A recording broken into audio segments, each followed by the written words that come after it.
You ask Tiger to solve. This deals with linear equations with one unknown.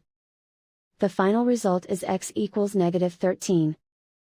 Let's solve it step by step. Simplify the expression. Expand the parentheses.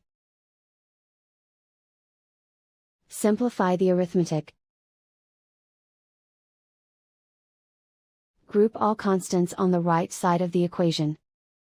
Add 8 to both sides. Simplify the arithmetic.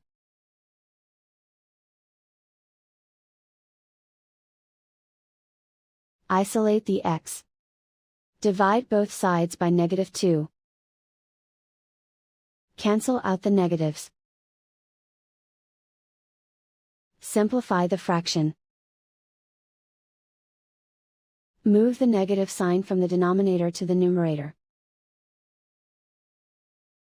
Find the greatest common factor of the numerator and denominator.